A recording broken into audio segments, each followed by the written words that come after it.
ഇന്ന് ഞങ്ങളുടെ സ്പെഷ്യൽ മുട്ട ബജിയാണ് ഉണ്ടാക്കുന്നത്. ചെറിയൊരു അബദ്ധം പറ്റിയെന്താന്ന് വെച്ചാൽ മുട്ട ഇട്ടപ്പോൾ മുട്ടൻ്റെ മുകളിൽ ബജി ഉണ്ടായിരുന്നു.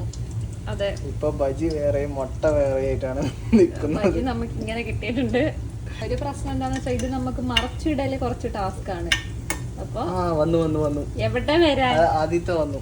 ഇതോ അല്ലടി അതാ അതെ മറിച്ചിട്ടോ മറിച്ചിട്ടോ അങ്ങനെ തന്നെ മുഴുവനായിട്ട് തന്നെ 10 മിനിറ്റിന്റെ ഭയങ്കരമായ അധ്വാനത്തിന് ശേഷം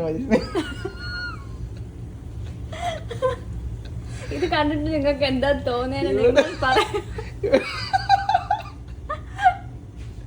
ഇവിടെ എല്ലാ ബജിയും മറിച്ചിട്ടു.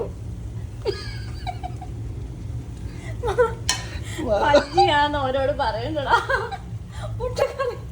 പൊട്ടക്കറിയാന്ന് പറഞ്ഞാ മതി. ആരെങ്കിലും ചോദിക്കുവാണെങ്കിൽ ഞങ്ങൾ രാത്രിക്ക് ചോറിന് കൂട്ടാൻ ഉണ്ടാക്കിയതാണ്. ഈ ചായ ഞങ്ങൾ വെറുതെ ഉണ്ടാക്കിയതാണ്.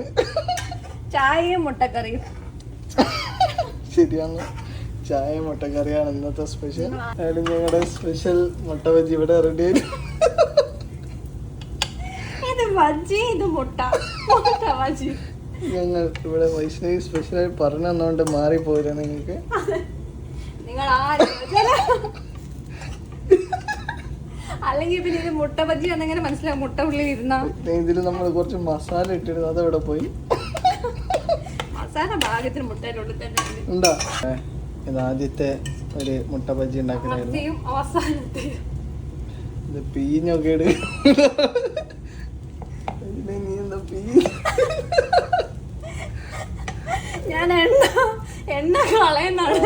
മൊത്തം മസാല ഒരുമിച്ച് വന്നോണ്ട് എണ്ണ പോതില്ല. ഹെൽത്ത് കൺസേൺ ആയതുകൊണ്ട് അവിടെ എണ്ണ പീഞ്ഞെടുത്തിട്ടാണ് ചെയ്യുന്നത്. നമുക്ക് ടിഷ്യൂ വെച്ച് ചെയ്യാത്തതുകൊണ്ട് അങ്ങനെ ബുദ്ധിമുട്ടുണ്ട്. അതെ, ആ ഒരു ബുദ്ധിമുട്ട് ഒഴിവാക്കാൻ വേണ്ടി അത്ര കെയർഫുൾ ആയിട്ടാണ് അങ്ങനെ ഞങ്ങളുടെ സ്പെഷ്യൽ മുട്ടയും ബജിയും.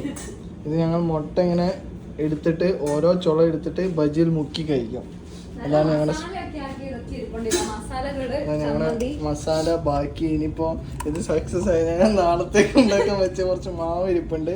അത് ഞങ്ങൾ പാർസലായിട്ട് ആർക്ക് വേണമെങ്കിലും അയച്ചു തരാം. ഞങ്ങൾ ഇത് നാളെ കരാമയിൽ കടയിൽ കൊണ്ടുപോയി കൊടുക്കും. 10 ദിർഹംസ് വാങ്ങിക്കും അവരെടുത്തത്. നമുക്ക് എന്തെങ്കിലുമൊക്കെ ലാഭം ഉണ്ടാക്കണമല്ലോ.